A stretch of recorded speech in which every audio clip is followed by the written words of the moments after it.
Good morning students. आज हम लोग कंटिन्यू करेंगे न्यूक्लियर फिजिक्स। इससे पहले न्यूक्लियर फिजिक्स में हम लोगों ने पढ़ा था radio active decay law, activity के बारे में पढ़ा था, हाफ लाइफ के बारे में पढ़ा था। ठीक है, अभी हमारे पास एक दूसरा टर्म है mean life of radio active element. Mean life कितना होता है? देखिए, जब हम लोग पढ़ रहे थे डिके, रेडियो एक्टिव डिके, तो वहां पे हमने क्या पढ़ा था कि जो रेट ऑफ डिके है जिसको एक्टिविटी कहते हैं, that is directly proportional to the number of elements, यानी कि जितना एलिमेंट प्रेजेंट होगा उसके डायरेक्टली प्रोपोर्शनल होगा। तो शुरू में सैंपल ज्यादा है, उसमें एटम ज्यादा है, तो रेट ज्यादा रहेगा। फिर धीरे धीरे वो डिके होकर के दूसरे एलिमेंट में कन्वर्ट हो जाएगा, तो एटम्स घटता चला जाएगा, तो रेट फिर क्या होगा, धीरे धीरे टाइम के साथ कम होता चला जाएगा। उसका हमने ग्राफ भी देखा था। तो अब मैंने क्या बोला था कि ऐसे जब वो रेडियो एक्टिव सैंपल डिके होने लगता है ना, रेडियो एक्टिव सैंपल डिके होता है तो वो एक रैंडम प्रोसेस है। कब कौन सा एटम डिके होगा नहीं बता सकते, है ना। सपोज करो कि हमारे पास कोई सैंपल है जिसमें n नॉट एटम्स है। अब इस n नॉट में कब कौन सा एटम डिके होगा ये एक रैंडम प्रोसेस है, नहीं बता सकते। तो वहां से हम लोगों ने हाफ लाइफ पढ़ा था कि कितने टाइम के बाद सैंपल में आधा हो जाए तो वो हाफ लाइफ होगा। अभी एक है हमारे पास मीन लाइफ। मीन लाइफ का मतलब क्या है? मीन लाइफ का मतलब ऐसा हुआ कि सपोज करो कि हम एग्जांपल लेकर के चलते हैं कुछ ऐसा कि मान लीजिए हमने ऐसे कुछ 10 एटम लिया, सपोज करो 10 एटम लिया, ठीक। अब सपोज करो कि 10 एटम लिया है, तो अब ये डीके होगा। सपोज करो ये ए है, एटम ए है। अब सपोज करो ये डीके होकर के बी बनता है, ये ए बी बनता है। तो सपोज करो टी इक्वल टू T1 पे, है ना। मान लो कि T1 हम 10 सेकंड ले या कुछ ले, टी इक्वल टू T1 पे सपोज करो कि ये दोनों बी बन गया, ये और ये दोनों बी बन गया, सपोज दैट। यानी कि इन दोनों का टोटल लाइफ कितना रहा? T1 रहा, है ना। मान लो जैसे कि हम टाइम देखते हैं 0, ये T1, ठीक है, ऐसे लिख देते हैं 0 T1, यानी कि इन दोनों का लाइफ T1 तक रहा। सपोज करो कि नेक्स्ट T2 टाइम में फिर अगले कुछ देर के बाद पता चला कि ये दोनों बी बन गया, मान लिया ये और ये बी बन गया। तो इन दोनों का कितना टाइम रहा? ये दोनों कितने देर तक सर्वाइव किया? T इक्वल टू T2 तक। यानी T1 में ऐसा 2 था, फिर T2 में ऐसा 2 हुआ।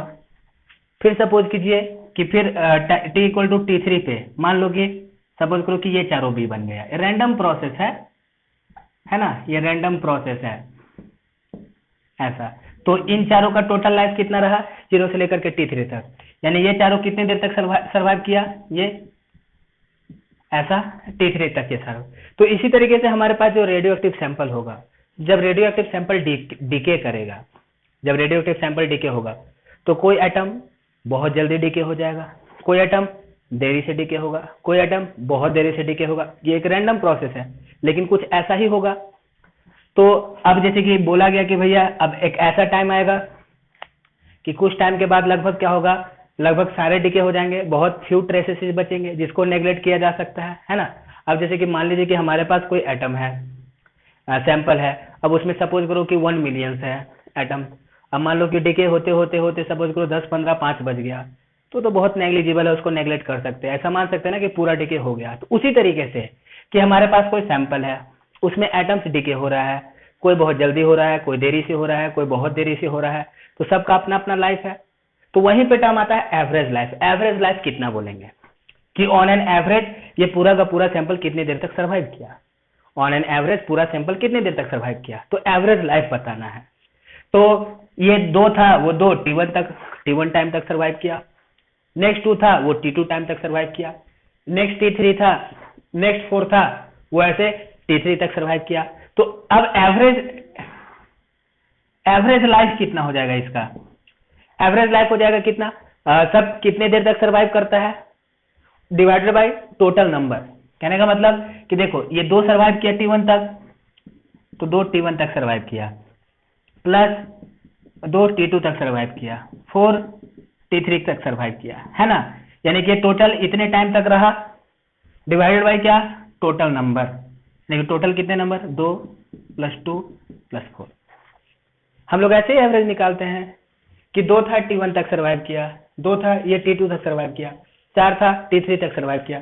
तो इन सब का एवरेज कितना आया, इन सब का एवरेज कितना आया, टोटल कितने देर तक इंडिविजुअल सर्वाइव किया divide by total number of atoms, ये एवरेज लाइफ का रहता है। तो ये हम लोग एवरेज लाइफ इसको ऐसे लिखेंगे average life is equal to sum of life of all atoms divided by number of atoms. इसको हम लोग एवरेज लाइफ कहते हैं, टी एवरेज इसको कहा दिया जाएगा ऐसे, टी एवरेज।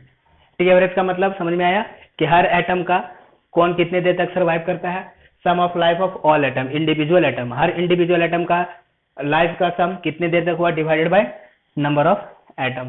यानी कि इसी प्रोसेस से ये 2 था, ये T1 तक सर्वाइव किया, तो इसका सर्वाइव करने का टाइम इन दोनों का T1 + T1 2T1, इन दोनों का T2 + T2 2T2, इन चारों का 4/T3 यानी इतना डिवाइडेड बाय टोटल कितना ये, तो ये हो जाएगा इसका एवरेज लाइफ। तो हम लोग इसको ऐसे निकालेंगे, ठीक है। तो अब इसको कैसे इसको इंटीग्रेशन के फॉर्म में कैसे लिखते हैं, जरा इस चीज को हम लोग समझ लेते हैं। अब जैसे कि देखिए, सपोज करो कि हमारे पास कोई सैंपल है, सैंपल में सपोज करो कि t = 0 पे n0 है एटम्स, है ना। सपोज करो t = 0 पे n0 है। अब किसी भी टाइम पे सपोज कीजिए eight any time t, suppose करो ये है n, मान लीजिए किसी भी टाइम पे ये सैंपल था, डिके होकर के n बचा। अब सपोज करो कि in small time dt, let in small time dt, let in small time dt dn number of atoms decay, ये ले लिया, सपोज करो कि हमने dn ले लिया। मतलब कि ध्यान दीजिए जरा कि t = 0 पे n0 था, सपोज करो किसी भी टाइम पे n बचा हुआ है, किसी भी टाइम पे n बचा हुआ है, तो हम लोग इस n को कितना लिखेंगे, n = n0 e to power minus lambda t, इतना ही लिखा जाएगा। t = 0 पे n0 है, किसी भी टाइम पे n बचा। तो अब सपोज कीजिए कि स्मॉल टाइम dt में, dt टाइम में, dt बहुत स्मॉल टाइम है, dt टाइम में इतना एटम डिके कर गया, dt टाइम में इतना एटम डिके कर गया, तो इसका मतलब इतने एटम का लाइफ कितने देर तक रहा, T1 तक ही रहा। 0 पे n0 था, t पे सपोज करो कि n है, नेक्स्ट t से dt में very very small time dt, उतने में इतना डिके कर गया। तो इसका मतलब कि जो dn था, dn कितने देर तक सर्वाइव किया, dn 0 से लेकर के t तक सर्वाइव किया। तो इस dn का सर्वाइव होने का टाइम कितना है, dt है। तो अब यहां से अगर हम लोग इसी मेथड को निकालेंगे, इस मेथड से सॉल्व किया जाए, तो अब इसका, तो इस dn का एवरेज लाइफ कितना लिया जाएगा, ये जो dn था, ये d1 कितने तक, t तक सर्वाइव किया। तो इस एवरेज लाइफ ऑफ dn, तो यहां से average life of dn atoms हम लोग कितना लिखेंगे, एवरेज लाइफ dn एटम का कितना, t × dn, ये ना, डिवाइड बाय कितना, dn, ऐसा लिख सकते हैं। ये हमारे पास dn था, सपोज करो t टाइम पे n था, स्मॉल टाइम में d + dt में इतना डिके हो गया। तो यानी कि ये जो dn जितना डिके हुआ, इसका टोटल लाइफ कितना था, 0 से लेकर के T1 तक, सॉरी 0 से लेकर के t तक सर्वाइव किया। तो इस dn का एवरेज हम लोग कितना लिख सकते हैं, तो पूरे का एवरेज कितना हो जाएगा, therefore average life of all atoms, ये कितना आ जाएगा, इंटीग्रेशन t dn बाय कितना, dn, ऐसा। इंटीग्रेशन किसके टर्म में चल रहा है, dn के टर्म में चल रहा है ना, dn के टर्म में चल रहा है और dn, तो इसका मतलब कि पूरा का पूरा डिके होना चाहिए, पूरा का पूरा डिके होना चाहिए। तो n0 से कहां तक, 0 तक, dn मतलब कि टोटल एटम्स डिके हो जाएगा। तो शुरुआती में कितना है, n0 है, बाद में कितना होना चाहिए, 0 से n0 से लेकर के 0 तक, ये हो जाएगा इसका एवरेज लाइफ, n0 से 0 ऐसा। अब हम लोग क्या करते हैं, इसी इंटीग्रेशन को दूसरे फॉर्म में लिखेंगे। देखिए ये टाइम भी चेंज हो रहा है, और टाइम तो कांस्टेंट है नहीं कि उसको इंटीग्रेशन के बाहर निकाल दें, यानी कि ये जो dn है ये टाइम पे डिपेंड करेगा। तो एक काम करते हैं कि या तो हम लोग इस टाइम को n के टर्म में लिख लेते हैं, या फिर dn को हम लोग t के टर्म में लिख देंगे। तो यहाँ से कितना आ जाएगा अपने पास, n = n0 e to power minus lambda t। तो देयरफॉर किसी भी टाइम पे dn हम लोग कितना लिख देंगे, dn = n0 - lambda e to power minus lambda t dt ऐसे लिखा जा सकता है जब हम लोग इसको इंटीग्रेट करेंगे तो, सॉरी डिफ्रेंशिएट किया जा रहा है, डिफ्रेंशिएट करके हम लोग इस तरीके से लिख सकते हैं। तो देयरफॉर कितना आ गया, dn is equal to minus lambda n naught E to power minus lambda t dt। ठीक है, अब जरा देखिए इंटीग्रेशन dn के टर्म में है और हम लोग dn से dt में कन्वर्ट कर रहे हैं, तो हम लोग को ये लिमिट भी चेंज करना पड़ेगा। जब हमारे पास ये n नॉट है ना, जब हमारे पास ये n नॉट है तो टाइम कितना होगा, ये dn हमने लिख दिया था। कहने का मतलब है कि जब हमारे पास जो नंबर ऑफ एटम्स हैं ये n is equal to N naught E to power minus lambda t, जब n is equal to N naught है, जब n equal to N naught है तो टाइम कितना है 0, और जब n इक्वल टू 0 है, जब n इक्वल टू 0 है तो टाइम कितना होगा, इन्फिनिटी तक जाएगा ना। देख लीजिए जब n इक्वल टू 0 कर दिया, n इक्वल टू 0, देखिए यहाँ से हम लोग इसको लिखते हैं ऐसा, ये जो इंटीग्रेशन है ये dn के टर्म में है, हम लोग इसको dt में लिख रहे हैं तो लिमिट भी हम लोग को t के टर्म में लिखना पड़ेगा। तो n नॉट से 0 तक है, यानी कि जो हमारे पास एटम्स हैं शुरुआती में n नॉट है, बाद में 0 हो गया, यानी कि पूरा डिके हो गया, है ना। अभी हमने क्या किया, फिर से इसको स्टार्ट किया जाए कि सपोज करो t इक्वल टू 0 पे n नॉट एटम्स है, किसी भी टाइम पे n एटम आया, किसी भी टाइम पे n एटम आया। अब सपोज करो कि यहाँ से छोटे से टाइम में dn टाइम में इतना डिके कर गया, तो इतना कितने देर तक सर्वाइव किया, 0 से लेकर के t तक सर्वाइव किया, क्योंकि t के बाद में ये डिके हुआ है तो 0 से लेकर के t तक इसका लाइफ हो गया। तो इस dn का एवरेज लाइफ कितना है, Tdn/dn, जो हमारे पास फॉर्मूला है और जो मेथड था एवरेज निकालने का, sum of life of all atom, इस पूरे का लाइफ कितना हो जाएगा, t plus t plus t plus dn times, तो हमने t into dn divided by कितना है ये, तो ये तो हो गया इस छोटे से का एवरेज लाइफ हुआ ना। पूरे का एवरेज लाइफ कैसे निकालेंगे, इसका इंटीग्रेशन करेंगे, है ना। तो इंटीग्रेशन करेंगे तो dn n मतलब कितना है, शुरू में n नॉट है, बाद में कितना है, जब पूरा डिके हो गया तो 0, तो n नॉट से 0, n नॉट से 0, ऐसा हमने इसको लिख दिया। अब यहाँ से अब हम लोग इसको जब ऐसे लिखने जाएंगे तो देखिए कितना आता है हमारे पास, dn इक्वल टू ऐसा आ गया, हमने dn को t के टर्म में लिख दिया। तो अब ये जो लिमिट है n नॉट से 0 ये dn के टर्म में है, अब t के टर्म में लिखेंगे तो हम लोग को लिमिट लिखना पड़ेगा। तो किसी भी टाइम पे हमारे पास n कितना होता है, किसी भी टाइम पे n होता है n naught E to power minus lambda t. जब यहाँ से n equal to n naught है तो t बराबर कितना है 0, और जब n इक्वल टू 0 है तो देख लेते हैं 0 equal to n naught E to power minus lambda t, यानी 0 equal to n naught E to power lambda t. ये 0 कब होगा, जब ये बहुत बड़ा होगा, बहुत बड़ा कब होगा, जब t इन्फिनिटी हो जाएगा। तो therefore t equal to infinity, and obviously infinite term तक चलते रहता है, पूरा का पूरा एटम डिके नहीं करता है, वो तो इन्फिनिटी तक रहेगा, यानी कि कुछ ना कुछ ट्रेस बचा रहता है। तो लिमिट कहाँ से कहाँ तक हो जाएगा, हम लोग t के टर्म में लिखेंगे तो 0 से लेकर के इन्फिनिटी तक।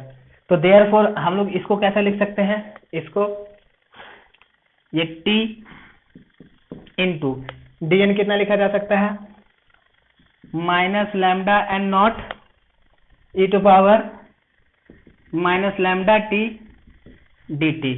ओके, ऐसा कहां से कहां तक, 0 से t इक्वल टू 0 से इन्फिनिटी तक। नीचे वाले को हम लोग कन्वर्ट करने का जरूरत नहीं है, नीचे वाला तो डायरेक्ट कितना आ जाएगा, आ जाएगा n नॉट 0।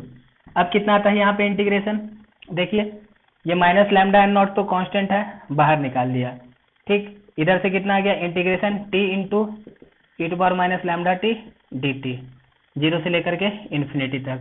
नीचे में कितना आ जाएगा, 0 माइनस एन नॉट या माइनस एन नॉट, तो ये minus minus n naught cancel हो गया, यानी कितना बच गया, lambda t e to power minus lambda t dt, 0 से इन्फिनिटी, ये हो जाएगा क्या, t एवरेज। अब इसको सॉल्व करके जो हमारे पास वैल्यू आएगा वही वैल्यू क्या हो जाएगा, एवरेज हो जाएगा, है ना।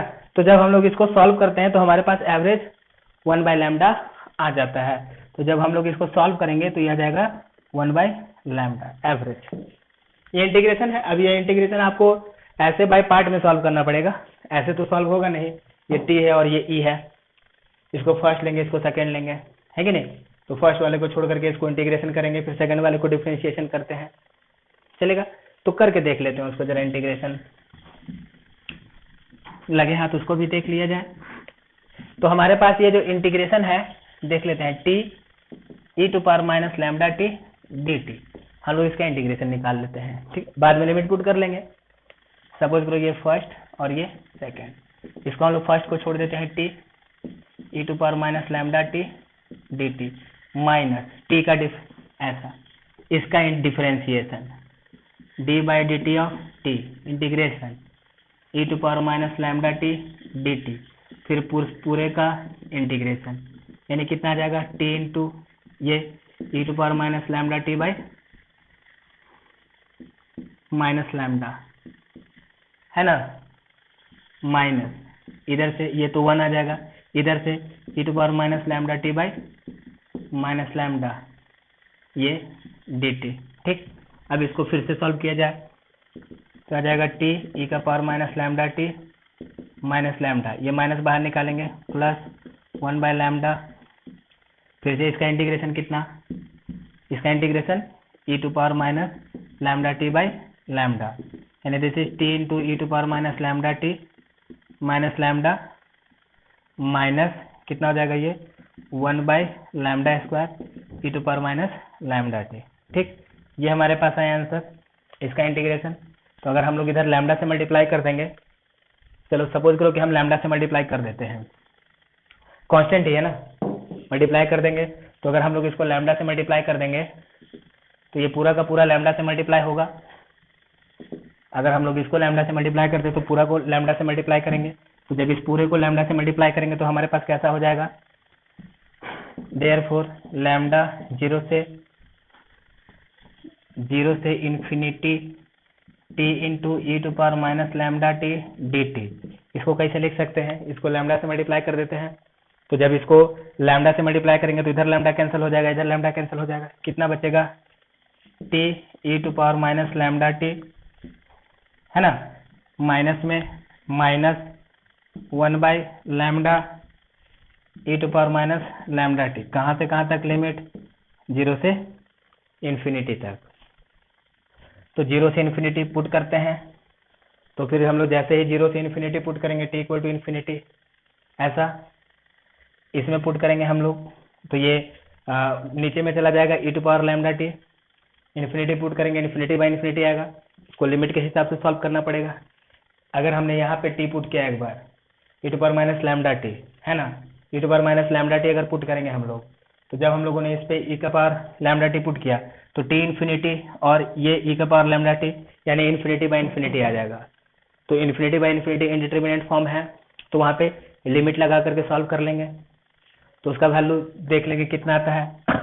फिर उसके बाद हम लोग क्या करेंगे, इसमें पुट करेंगे, तो ये नीचे में इन्फिनिटी आएगा तो वो टर्म 0 हो जाएगा, फिर एक बार 0 इसमें पुट करेंगे तो ये 0 बाई 0 फिर से इंडिटरमिनेंट आ जाएगा, फिर उसको लिमिट से सॉल्व करेंगे, फिर इसको 0 पुट करेंगे, ई टू पावर लैम्डा से 0, ये 1 बाय लैम्डा बचेगा माइनस मल्टीप्लाई होकर के। तो अब यहाँ से जब आप इसको सॉल्व कीजिएगा तो ये overall 1 by lambda he solve होकर के आएगा, आप इसको करके देख सकते हो। बस यहाँ पे डायरेक्ट नहीं कर सकते क्योंकि आप एक बार लिमिट इन्फिनिटी पुट करेंगे ना, जैसे कि देखो ना, हम लोग एक बार इन्फिनिटी पुट करते हैं तो ये माइनस इन्फिनिटी आ जाएगा, यानी कि देखो ये आ जाएगा माइनस इन्फिनिटी ई का पावर लैम्डा इन्फिनिटी, इन्फिनिटी आएगा माइनस 1 बाय लैम्डा ई का पावर माइनस में है तो नीचे जाएगा तो इन्फिनिटी, ठीक है, माइनस अपने मन से 0 पुट करेंगे तो minus 0 by t equal to 0 put किया तो ये 0 पुट किया ना, टी इक्वल टू 0 पुट किया तो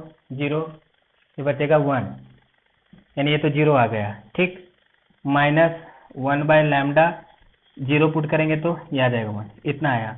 अब यहाँ से माइनस इन्फिनिटी बाई इन्फिनिटी आएगा, माइनस ये तो 0 हो गया, ये तो 0 है, ये 1 बाय लैम्डा आ गया, ये वाला टर्म बच गया, तो ये वाला टर्म बच गया तो हम लोग इसको एल हॉस्पिटल रूल से पढ़ा ना, इन्फिनिटी बाय इन्फिनिटी में हम लोग क्या करते हैं, एल हॉस्पिटल रूल लगा देते हैं, एल हॉस्पिटल रूल लगा देंगे और फिर इसको सॉल्व करते हैं, तो ये फिर कितना हो जाएगा, ये भी बाद में 0 हो जाएगा, तो 1 बाय लैम्डा ही बचेगा, यहाँ से हम लोग का 1 बाय लैम्डा आंसर हो जाएगा। आपको अगर क्लैरिफिकेशन चाहिए तो इसको भी सॉल्व कर लेते हैं, ठीक है, टी इंटू ई का power minus lambda t limit t tends to infinity, यानी कि limit t tends to infinity t by e का पावर लैम्डा टी। ये इन्फिनिटी बाई इन्फिनिटी फॉर्म में है कि नहीं? ये इन्फिनिटी बाई तो एल हॉस्पिटल रूल लगाएंगे, limit t tends to infinity L'Hospital rule लगाया तो कितना हो जाएगा? न्यूमरेटर का डिफरेंशिएशन और डिनोमिनेटर का डिफरेंशिएशन। न्यूमरेटर का डिफरेंशिएशन 1, इसका differentiation lambda T into lambda, यानी ये कितना हो जाएगा? 1 बाय लैम्डा, यानी कि this is equal to limit t tends to infinity 1 by lambda e का पावर लैम्डा टी। अब यहाँ पे अगर हम लोग इन्फिनिटी पुट करेंगे तो डिनोमिनेटर इनफाइनाइट हो जाएगा, ये कितना हो जाएगा? 0। तो कितना आ गया? ये 0 आ गया। तो ये भी कितना हो जाएगा? 0। तो कितना बचा? केवल 1 बाय लैम्डा बचा। तो 1 बाय लैम्डा कितना हो जाएगा इसका? Average time. ठीक है, तो इस तरीके से एवरेज टाइम निकाला जाता है। तो ये आप लोग इसको ध्यान में रखिएगा, बहुत बार क्वेश्चन में ऐसा एवरेज टाइम दे दिया है था, वहां से आपको लैम्डा निकालना है और उस लैम्डा को वापस यूज करके क्वेश्चन में आपको फर्दर सॉल्व करना पड़ेगा। ठीक, आगे देखते हैं हम लोग।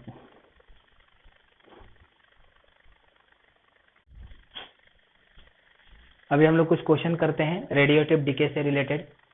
जरा देखिए, रेडियोएक्टिव डीके से रिलेटेड अगर क्वेश्चन करने के टाइम पे हम लोग को 2-4 बातें ध्यान में रखनी है। कौन कौन सा एक इम्पॉर्टेंट बात है? सपोज करो कि ये हमारे पास कोई, मान लो कि ये कोई रेडियोएक्टिव सपोज करो एलिमेंट है ए, ये रेडियोएक्टिव एलिमेंट है, ये डीके होगा। अब ए जो है सपोज कीजिए कि एक तरफ से प्रोड्यूस हो रहा है और मान लीजिए एक तरफ से डीके हो रहा है ना। सपोज कीजिए कि हमारे पास ए कोई रेडियो एक्टिव एलिमेंट है, वो एक तरफ से प्रोड्यूस भी हो रहा है और एक तरफ से डीके भी हो रहा है। अब ये जो प्रोड्यूस होगा ये कांस्टेंट रेट भी हो सकता है और वेरिएबल रेट भी हो सकता है ना। कांस्टेंट रेट और वेरिएबल रेट भी हो सकता है। तो अब यहाँ पे प्रोड्यूस हो रहा है, डीके हो रहा है। मान लो कि इसका डीके कांस्टेंट, सपोज करो कि इसका डीके कांस्टेंट लैम्डा है ना। तो अब यहाँ पे एक दो बात हम लोग को ध्यान में रखना पड़ेगा कि सपोज करो ये डीके कांस्टेंट लैम्डा है। अब मान लो किसी भी टाइम पे सपोज करो कि eight any time T let the number of atoms of A is n। अगर सपोज करो कि हमने किसी भी टाइम t पे नंबर ऑफ एटम्स ऑफ ए हमने n ले लिया, तो अब देखो यहाँ पे एक चीज और बात ध्यान में रखना कि एक तरफ से प्रोड्यूस हो रहा है, एक तरफ से डीके हो रहा है। ठीक है, प्रोड्यूस हो रहा है, डीके हो रहा है। तो ऐसा हो सकता है ना कि ये धीरे धीरे बढ़ जाए। अब मान लो कि प्रोड्यूस होने का रेट डीके होने के रेट से ज्यादा है, तो धीरे धीरे ये एक्यूमुलेट होगा ना। जस्ट लाइक इस तरीके से समझिए कि मान लीजिए पानी का टंकी है ना। मान लो कि पानी का टंकी और इसमें ऐसे कोई टैप लगा हुआ है। सपोज करो कि शुरू में ये टंकी खाली था या कुछ पानी हो भी सकता है। मान लीजिए कि इसमें पहले से इतना पानी था, ठीक है, पहले से इतना पानी था इसमें, या फिर ये खाली भी हो सकता है। अब सपोज करो कि हम इधर से पानी डालना शुरू किए। अब एक तरफ से पानी भी डाल दिया और एक तरफ से टैप ओपन भी कर दिए, तो क्या होगा? एक तरफ से पानी आएगा भी और एक तरफ से पानी जाएगा भी। अगर इसका आने का रेट इसके जाने के रेट से ज्यादा है तो धीरे धीरे ये एक्यूमुलेट होने लगेगा, लेवल बढ़ने लगेगा, है ना। अब मान लीजिए कि सपोज कीजिए कि पहले से इसमें पानी है, अब इसमें डाल रहे हैं, अब इधर से बाहर भी जा रहा है। अगर बाहर जाने का रेट इसके आने वाले रेट से कम है तो धीरे धीरे इसका लेवल घटेगा।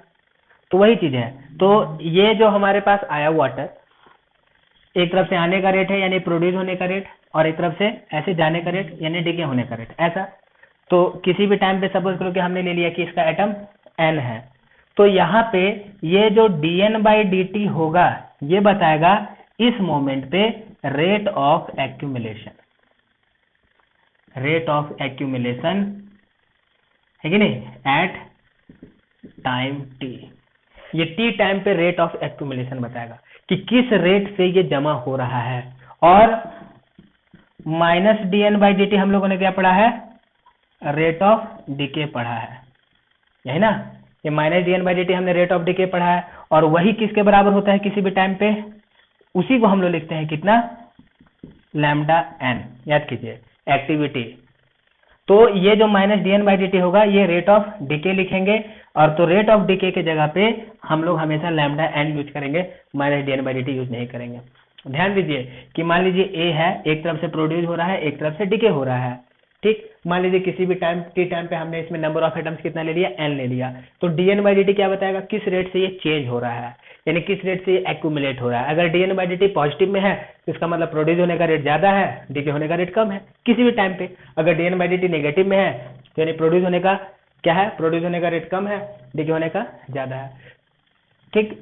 तो अब किसी भी टाइम पे हमने dn/dt रेट ऑफ एक्यूमुलेशन लिया, ठीक है। अब इस मोमेंट पे डीके का जो रेट लेंगे वो हम लोग इसको नहीं लेंगे, ये dn/dt जो हम लोग रेट ऑफ डीके लेते हैं कि भाई किस रेट से घट रहा है, वो कब लेते हैं हम लोग, वो तब लिया जाता है कि बस वो ऐसे ए हमारे पास पहले से था, सपोज करो ये पहले से n है और ये ऐसे घट रहा है, तो बस माइनस dn/dt बता देता था कि ये किस रेट से डिके हो रहा है। लेकिन यहाँ पे एक तरफ से आ भी रहा है और एक तरफ से जा भी रहा है, तो जो जाने का डिके होने का रेट होता है, इतना तो पढ़ा ही है कि जो डिके होने का रेट होता है वो अल्फा इंटू एन होता है, कि उस मोमेंट पे कितना एटम है उसको अगर हम लोग डिके कांस्टेंट से मल्टीप्लाई कर देंगे तो वो उस मोमेंट का उसका डिके कांस्टेंट होगा। तो अब एक तरफ से आ रहा है, एक तरफ से जा रहा है, तो उस टाइम पे जो हम लोग रेट ऑफ डिके लेंगे ये लैम्डा एन लेंगे, यानी ये घटने का रेट हो गया है कि नहीं, ये घटने का रेट, यानी इस रेट से घट रहा है, समझ में आया। और ये प्रोड्यूस होने का रेट हमारे पास है। अब ये वेरिएबल भी हो सकता है और कांस्टेंट भी हो सकता है। तो अब किसी भी टाइम पे dn/dt कितना आ जाएगा, तो देयरफॉर रेट ऑफ एक्यूमुलेशन हम लोग कितना लिखेंगे, रेट ऑफ एक्यूमुलेशन ये आ जाएगा rate of production minus rate of decay लिखेंगे। रेट ऑफ एक्यूमुलेशन कितना लिखेंगे हम लोग, dn/dt, this is equal to rate of production minus किसी भी टाइम पे अगर n हमने लिया है तो इस मोमेंट में इसका रेट ऑफ डिके कितना होगा, लैम्डा n, माइनस कितना लिखेंगे हम लोग, लैम्डा n। तो ये बात आपको हमेशा ध्यान में रखना है कि अगर कोई हमारे पास ऐसे रेडियो एक्टिव है, एक तरफ से आ भी रहा है, बन भी रहा है और एक तरफ से डिके भी हो रहा है, तो और किसी भी टाइम पे हमने उसका नंबर ऑफ एटम्स n ले लिया, तो उस मोमेंट पे उसका एक्यूमुलेट होने का रेट dn/dt कहलाएगा, और उस मोमेंट पे उसका डीके होने का रेट हम लोग लैम्डा n लेंगे।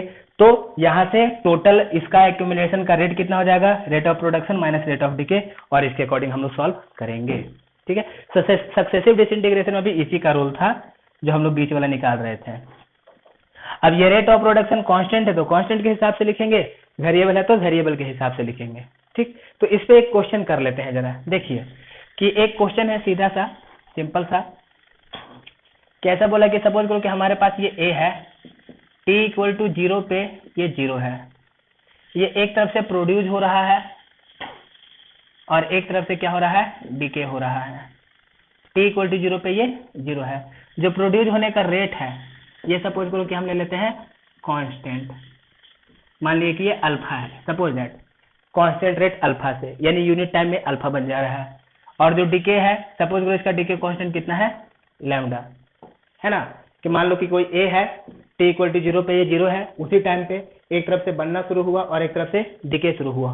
तो अब पूछ रहा है कि find the number of atom of A eight any time T time पे ये कितना आएगा, सीधा सीधा अपने पास कैलकुलेशन है। मान लेते हैं let at any time T number of atoms of A is n, then dn/dt क्या बताएगा, dn/dt बताएगा इसका rate of accumulation. Rate of मतलब किसी भी टाइम पे n है तो dn/dt इसका rate of accumulation. Rate of accumulation मतलब किस रेट से बढ़ रहा है, वो कितना, बनने का रेट माइनस क्या, बनने का रेट माइनस डीके होने का रेट। तो किसी भी टाइम पे इसका जो बनने का रेट है वो क्या है, कांस्टेंट है, यानी अल्फा से बन रहा है। ये number of atoms per unit time किसी भी टाइम पे किस रेट से बन रहा है, बनने का रेट कांस्टेंट है कितना, अल्फा, और टूटने का रेट कितना आ जाएगा, लैम्डा एन। तो dn/dt कितना आ जाएगा, अल्फा माइनस कितना, लैम्डा एन, किसी भी टाइम पे। तो कितना आ जाएगा, ये देखिए dn/dt प्लस ये, तो यहाँ से हम लोग ऐसे लिख देंगे, this is equal to alpha minus lambda n. इसको हम लोग डायरेक्ट सॉल्व कर सकते हैं, ये तो कांस्टेंट है, ठीक। इसको हम लोग ऐसे से सॉल्व कर सकते हैं, dn upon alpha minus lambda n equal to dt। अब हम लोग इसको इंटीग्रेट करते हैं, integration dn upon alpha minus lambda n this is equal to dt। जब टाइम 0 था तो ये 0 था, किसी भी टाइम पे हमने मान लिया इसको n है। अब यहाँ से n के लिए सॉल्व किया जाए तो इसका इंटीग्रेशन कितना हो जाएगा, अल्फा माइनस a, जैसे कि आप लोगों ने पढ़ा होगा इंटीग्रेशन ऑफ dx है ना, ax प्लस b, ये कितना होता है, ये होता है ln ax plus b by a, ये होता है ना इसका इंटीग्रेशन। उस हिसाब से हम लोग इसका इंटीग्रेशन कितना लिखेंगे, इसका इंटीग्रेशन लिखेंगे ln alpha minus lambda n upon minus lambda 0 से लेकर के n तक, इधर से dt t 0 से लेकर के t तक कितना आ जाएगा, एक बार n की जगह किसको पुट करेंगे, माइनस लैम्डा बाहर ले लिया, एक बार इसको पुट करेंगे ln alpha minus lambda n minus एक बार 0 पुट करेंगे ln कितना आ गया अल्फा, ठीक। अब फिर इधर से this is equal to t आ गया। अब इसको हम लोग ऐसे सॉल्व करते हैं, अगर हम लोग ऐसे लैम्डा को उधर से मल्टीप्लाई कर देते हैं, माइनस इधर मल्टीप्लाई कर देंगे तो ln alpha minus ln alpha minus, इसको रहने देते ऐसे ही, इसको हम लोग लिख देते हैं ऐसे ln alpha minus lambda n upon alpha this is equal to minus lambda t, ठीक।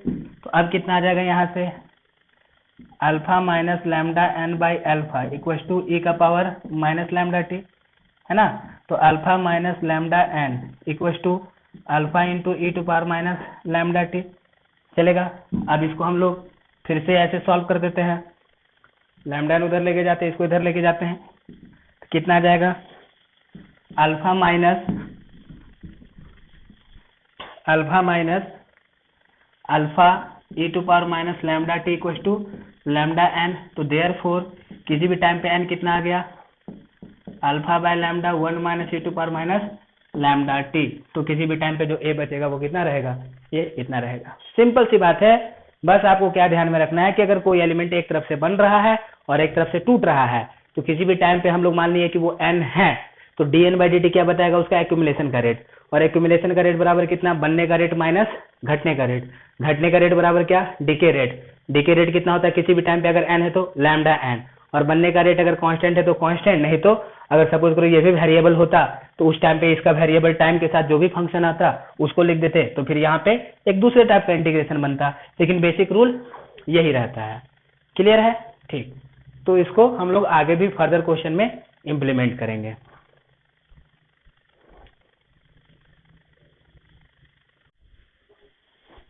तो अभी हमने जो कॉन्सेप्ट पढ़ा डीके में, अगर हम लोग को एक तरफ से बन रहा है और एक तरफ से घट रहा है, तो किसी भी टाइम पे हम लोग कैसे उसको डीके कांस्टेंट को यूज करके रेट ऑफ डीके निकाल करके कैसे हम लोग फाइनल वैल्यू निकालेंगे कि किसी भी टाइम पे कितना एटम या एलिमेंट्स आएगा या कितना एटम आएगा, उसी चीज को हम लोग फिर से अप्लाई करते हैं जो हमने पढ़ा था सक्सेसिव डिसइंटीग्रेशन में।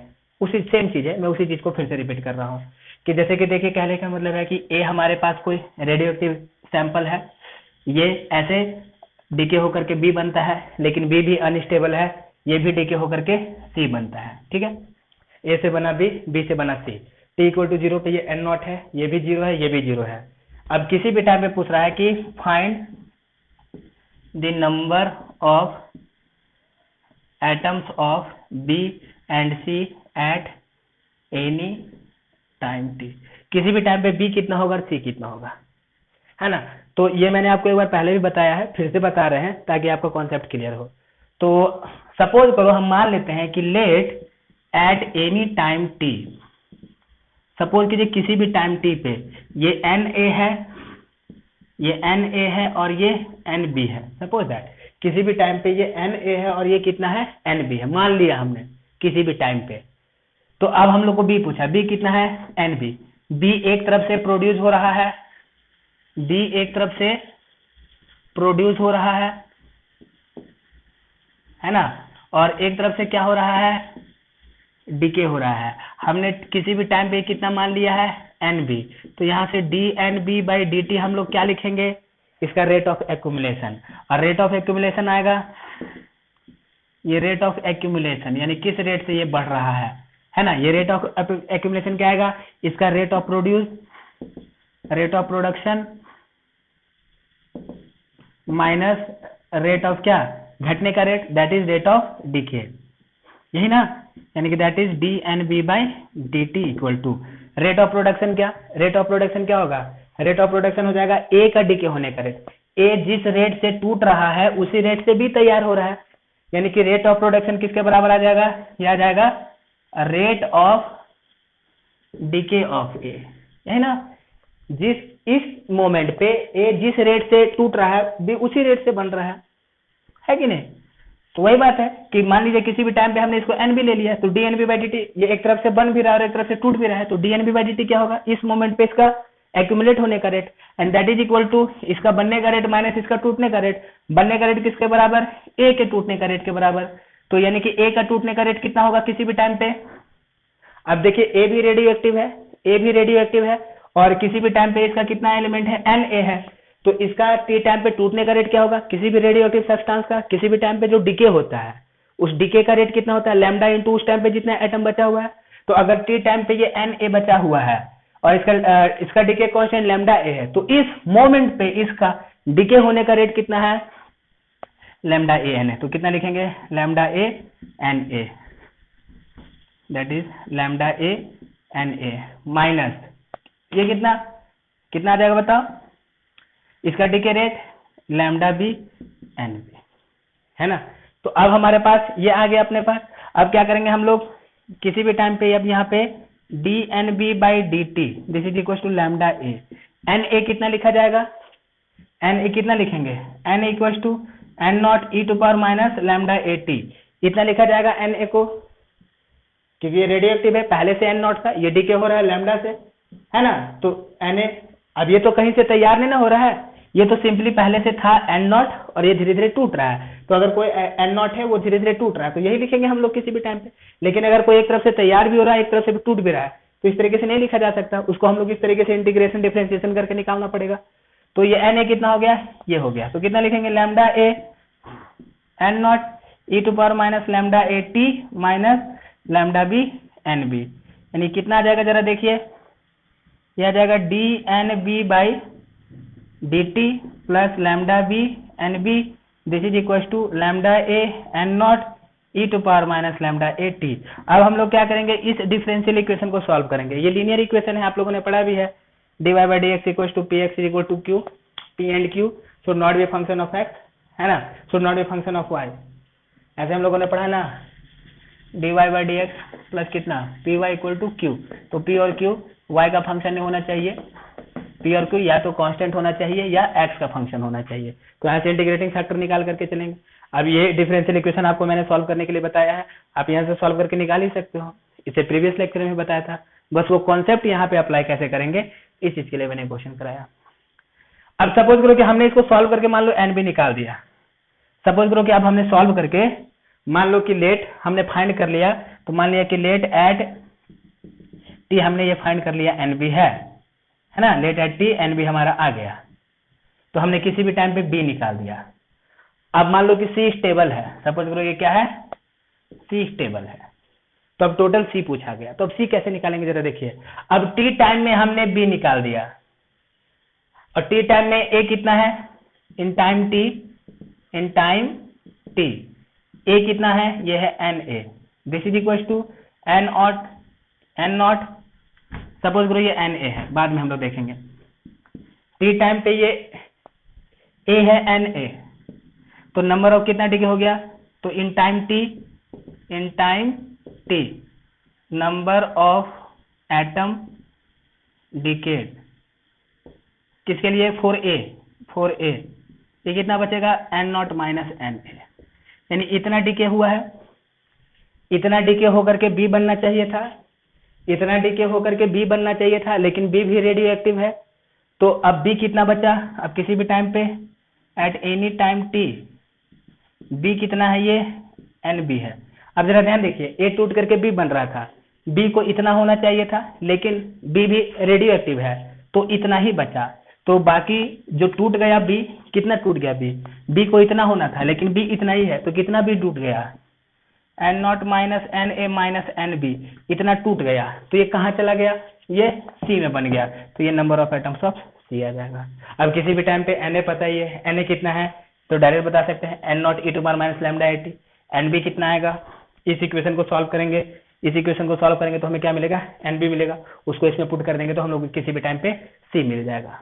तो यहाँ पे जरा देखिए ये जो बी था, इससे पहले जो हमने क्वेश्चन किया तो वहां पे बनने का रेट कांस्टेंट था डायरेक्ट अल्फा, यहाँ पे इसका जो बनने का रेट है ये भी वेरिएबल है, ये भी वेरिएबल है देखिए। और वो किस तरीके से वेरिएबल है, जो उसका बनने का रेट है वो ए का टूटने का रेट है, यानी कि ए का टूटने का रेट वेरिएबल है, तो वेरिएबल है यानी इस रेट से, और ये रेट देखिए ऑब्वियसली टाइम पे डिपेंड कर रहा है, तो यहाँ पे वेरिएबल है। तो आपको बनने का रेट कैसा दिया हुआ है वो डिपेंड करता है क्वेश्चन पे। अब सपोज करो भाई यहाँ पे इसके टूटने का रेट के बराबर था तो इसको हमने ऐसे लिख दिया, आपको क्वेश्चन में कुछ अलग चीज मेंशन किया हुआ है तो वो यहाँ पे आपको लिखना पड़ेगा और ये डिफरेंशियल इक्वेशन सॉल्व करना पड़ेगा। तो इसी तरीके से हम लोग सॉल्व करते हैं, और बाकी स्टेबल रहे या अनस्टेबल रहे या फर्दर डिके हो, सबको इसी तरीके से सॉल्व करके, इसी मेथड को यूज करके सॉल्व करके आपको आंसर फाइंड करना है। ठीक, ओके।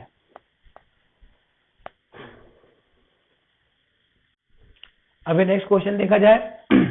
अभी क्वेश्चन है कि सपोज करो कि हमारे पास कोई रेडियोएक्टिव ए है, ए में दो तरीके से डीके होता है, अल्फा डीके भी होता है, बीटा डीके होता है। अब कहता है कि अगर ए में केवल और केवल अल्फा डीके होगा तो इसका एवरेज टाइम आएगा T1।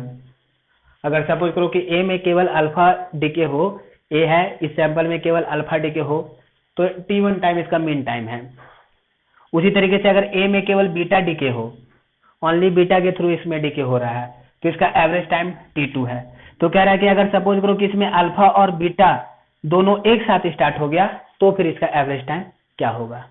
ठीक है, तो सपोज करो कि हम मान लेते हैं कि जो ए में अल्फा डीके आया, हम लोग इसका डीके कांस्टेंट ले लेते हैं लैम्डा ए, और ए में ये जो हमारे पास बीटा डीके आया, सपोज करो इसका डीके कांस्टेंट लेते हैं लैम्डा बी, ये ना। और सपोज करो कि जब ए में अल्फा प्लस बीटा दोनों आया, अल्फा प्लस बीटा डीके दोनों आया, तो सपोज करो हम इसको ले लेते हैं लैम्डा। ठीक, ओके। अब ये दोनों चल रहा है। अब जैसे कि ध्यान दीजिए कि सपोज कीजिए कि वही बात है कि मान लीजिए हमारे पास ऐसे कोई टंकी है, ऐसे दो टैप लगा हुआ है, मान लीजिए इस टैप का नाम है अल्फा और सपोज कीजिए इस टैप का नाम है बीटा। ओके, ऐसे पानी भरा हुआ है, सपोज दैट। अब मान लो पानी भरा हुआ है, इधर से पानी निकलने का रेट है सपोज करो कि अल्फा लैम्डा ए, ना फिर ऐसा करते हैं ना, ये हमारे पास ऐसा आया, सपोज करो कि इधर से पानी निकलने का रेट है R1। मान लो कि इसको बंद कर दिया, इसको बंद कर दिया और केवल इसको चालू रखें तो इधर का रेट है R1, यानी कि अभी R1 के रेट से पानी बाहर जा रहा है। सपोज करो इधर से पानी निकलने का रेट है R2, इसको बंद कर दिए तो इधर से पानी निकलने का रेट कितना है R2। तो अगर आप दोनों को एक साथ चालू कर देंगे तो पानी निकलने का रेट कितना हो जाएगा रे, इन दोनों का रेट मिला करके। जैसे कि सपोज करिए कि इसको बंद रखा, इसको चालू किया तो इधर से वाटर बाहर जाने का रेट मान लिया कि R1। सपोज करो इसको बंद रखा, इसको चालू रखा तो इधर से मान लिया कि पानी बाहर जाने का रेट R2, सपोज दैट। तो जब दोनों को चालू कर दिए तो पानी बाहर जाने का रेट क्या हो जाएगा, इस मोमेंट पे रेट कितना R1 प्लस R2। तो इसी तरीके से मान लेते हैं कि let at any time t, suppose करो कि let at any time t number of atoms of A is n, है ना, and let its decay constant is क्या, लैम्डा। कि मान लीजिए किसी भी टाइम पे जो नंबर ऑफ एटम है वो n है और डीके कांस्टेंट लैम्डा है, तो इसका जो टोटल रेट ऑफ डीके आएगा, टोटल रेट ऑफ डीके आएगा वो किसके बराबर आएगा, मान लीजिए टोटल पानी निकलने का रेट कितना आएगा, इसका रेट प्लस इसका रेट, तो वही बात है rate of DK of alpha plus rate of DK of beta, है ना। और किसी भी टाइम पे जो टोटल रेट होता है, टोटल रेट क्या होता है किसी भी टाइम पे, रेट ऑफ डीके मान लिया n है, अगर सपोज करो किसी भी टाइम पे n है तो इस टाइम पे रेट ऑफ डिके कितना होता है लैम्डा n। चलते टोटल रेट ऑफ डिके हम मान लिया कि डिके कांस्टेंट कितना है लैम्डा है और किसी भी टाइम पे n है तो इस मोमेंट पे मान लिया किसी भी टाइम पे नंबर ऑफ एटम्स n है और डिके कांस्टेंट लैम्डा है तो इस मोमेंट पे जो इसका रेट ऑफ डिके होना चाहिए वो कितना होना चाहिए लैम्डा n होना चाहिए। और rate of decay of alpha कितना आएगा अल्फा इंटू एन। इस टाइम पे ये n है और डिके कांस्टेंट है अल्फा है ना अल्फा ए है अल्फा के लिए तो इस टाइम पे हम लोग rate of decay of alpha कितना लिखेंगे लैम्डा अल्फा इंटू एन। और इस मोमेंट पे rate of decay of beta कितना आएगा लैम्डा बीटा इंटू एन। तो देयरफॉर लैम्डा इक्वल टू कितना आ गया लैम्डा अल्फा प्लस कितना लैम्डा बीटा। तो इसका मतलब हम लोग को क्या पता चल रहा है कि अगर सपोज करो कि हमारे पास कोई रेडियो एक्टिव एलिमेंट है उस पे एक साथ बहुत तरह का डिके चल रहा है अल्फा भी चल रहा है बीटा भी चल रहा है तो उस मोमेंट पे टोटल रेट ऑफ डिके कितना हो जाएगा दोनों रेट का डिके का सम यानी जो डिके कांस्टेंट है ना टोटल डिके कांस्टेंट यानी कि अगर किसी भी टाइम पे दो प्रोसेस चल रहा है साइमल्टेनियसली तो टोटल रेट ऑफ डिके कितना दोनों का रेट ऑफ सम। इधर से पानी बाहर निकल रहा है इधर से पानी बाहर निकल रहा है एक साथ तो टोटल पानी बाहर जाने का रेट कितना इसका रेट प्लस इसका रेट। तो वही मान लिया कि मान लीजिए किसी भी टाइम पे नंबर ऑफ एटम n है और सपोज करो इसका डिके कांस्टेंट लैम्डा है सपोज दैट तो लैम्डा है तो इस टाइम पे इसका जो रेट ऑफ डिके होगा वो कितना होगा लैम्डा इंटू एन। और ये जो रेट ऑफ डिके होगा क्या होगा दोनों रेट ऑफ डिके का सम पहला वाला डिके प्लस दूसरा वाला डिके। पहला वाला डिके कितना है lambda alpha into n and lambda beta into n n से एन कैंसिल हो गया lambda equal to lambda alpha plus lambda beta आ गया यानी हमने क्या लिख दिया lambda is equal to lambda alpha plus lambda beta. और अगर हम लोग एवरेज टाइम के साथ बात करेंगे तो क्या होता है टी एवरेज इक्वल टू 1/लैम्डा है कि नहीं। तो देयरफॉर यहाँ से हम लोग कितना लिखेंगे इसको हम लोग लिख देंगे 1/t लैम्डा को 1/t लिखा जा सकता है इसको 1/t1 प्लस 1/t2 तो ये हम लोग को मिल जाएगा एवरेज टाइम। तो average time 1/t equal to t1/t2 तो देयरफॉर t इक्वल टू कितना t1 into t2/t1 plus t2 ये हो जाएगा एवरेज टाइम अगर दोनों एक साथ डिके होगा तो ये एक इंपॉर्टेंट बात है आपके पास ये भी ध्यान में रखना कि अगर दो प्रोसेस साइमल्टेनियसली चल रहा है तो उस मोमेंट पे जो टोटल रेट ऑफ डिके आएगा वो दोनों प्रोसेस का सम आएगा और टोटल जो डिके कांस्टेंट आएगा वो दोनों के डिके कांस्टेंट के सम के बराबर आएगा। क्लियर है ठीक। तो इतना कुछ आप लोग अच्छे से नोट्स बना लेंगे लिख लेंगे इससे फर्दर रिलेटेड क्वेश्चन हम लोग नेक्स्ट लेक्चर में करेंगे।